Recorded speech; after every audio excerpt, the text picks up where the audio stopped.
ma-share natin dahil I'm sure meron ding mga tao na hindi rin nila naiintindihan yung nangyayari sa kanila. Pero kung i-share natin yung kwento natin sa kanila, baka matulungan natin sila maintindihan and matulungan natin sila na maging less hard on themselves na bakit Kasalanan namin kasalanan to. namin to. Na gusto kong malinaw sa kanila na walang kasalanan. Beyond sa control mo talaga ang pregnancy. Beyond talaga. As in, kahit na ano pang gawin mo, kahit IVF pa, kahit na Hindi kasi pareho tayo surrogate. Hyperthyroid ako, hypothyroid ka, di ba? Pero ano naman yung akin, ate? Manageable. Oo, na-cure na, okay naman na.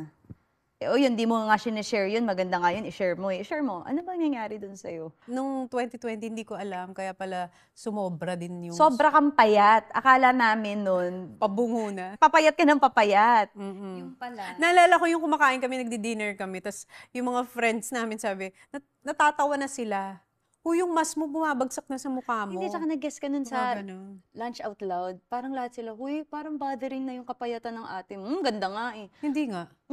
Dami nagtanong sabi sa akin, parang bothering na yung kapayatan ng ate mo. Ay, yun yung time na binabash ako ng sobra. Akala nila dahil doon. Hindi pa yun. Nabother na sila. Nababother Ako na naman sila. tuwang-tuwa. Ako din naiingit, ganda nga. Ay, hindi. Ako naman tuwan-tuwa. Sabi ko, Yung ito pala gusto bothering ko. natin. Naalala mo nung nag-ano tayo, nag-Bangkok, sobra kain ko noon. Tapos the next day, di ba sabi mo, umaming ka na, bakit sobrang flat ng tiyan mo? Sabi ko, hindi ko rin alam. Ang feel na feel mo yung pala may sakit ka. Hindi ko rin alam. Tapos, nasa Dubai tayo, naiinis na kami sa'yo.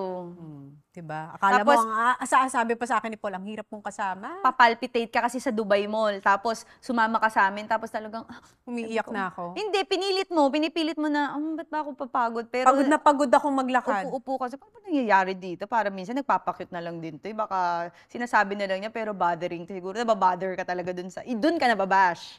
Naalin? Yun yung gitna ng bashing mo. So, parang, Sa ano ba Dubai? nangyayari Ay, dito? nag-concert Baka naman tayo. nag-i-inerte na lang tong ate. Tapos yung pala, may Hyperthyroid. Yun yung reason kung bakit hindi naman ako nabubuntis. For 3 years na nagtatry kami. Naalala mo yun, nag-text ka sa akin. Paano ka ba nabuntis? Ito ba, never po